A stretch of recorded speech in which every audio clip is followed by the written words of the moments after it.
अरे वा, तुम्ही सगळे आलात पण येणारच होतात. आम्हीच जाहिरात दिली होती. अय्या, मला किती छान वाटतंय तुम्हाला सगळ्यांना इकडे बघून. ओ बसा, हा या या या ना बसा. 2 मिनिटात सुरू करतो हा आम्ही नाटक. सुरू करतो म्हणजे अजूनही थांबलो आहोत. ते कुठल्याही तांत्रिक कारणाने नाही, हे यायचे. हा म्हणजे नाटकाची सुरुवात असते ना, सुरुवात ती नेहमी हे करतात. नाही घाबरू नका, मला सगळं येतंय. म्हणजे लेखकाने जे काही लिहून दिलंय, दिग्दर्शकाने इथे ज्या हालचाली बसवल्यात त्यांना मला सगळ्या येतात. पण ह्यांनी ना मला आधीच सांगून ठेवलेलं आहे, नाटकाची सुरुवात नेहमी मी करणार.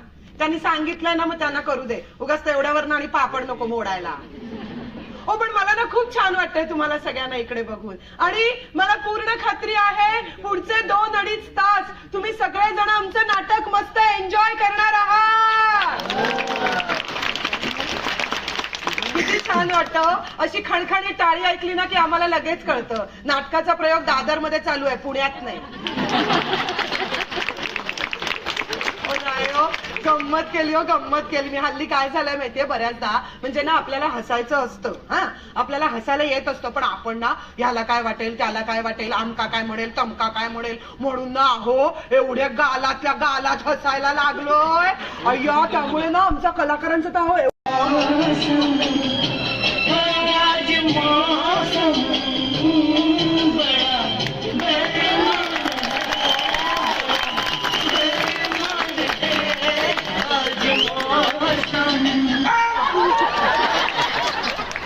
वाटलं नाटक. थँक्यू. मला माहितीये उशीर झाला आणि आजचा महत्वाचा दिवस आहे, पण तरीही आजच्या दिवशी थोडासा आणखीन वेळ घेणार आहे मी तुमचा. आजचा आमचा प्रयोग क्रमांक 470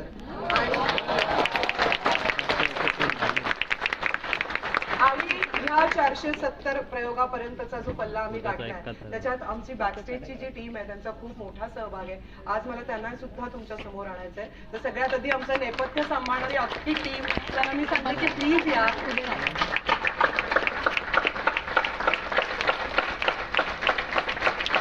आमची केशभूषेच्या जबाबदारी सांभाळतात त्या मीनलताई, प्लीज या. बॅकस्टेज सांभाळणारे राजू दादा आणि प्रतीक.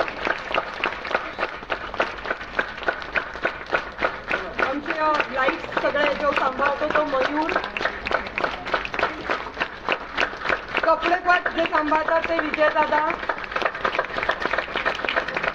आमचं साऊंडचा सगळा भार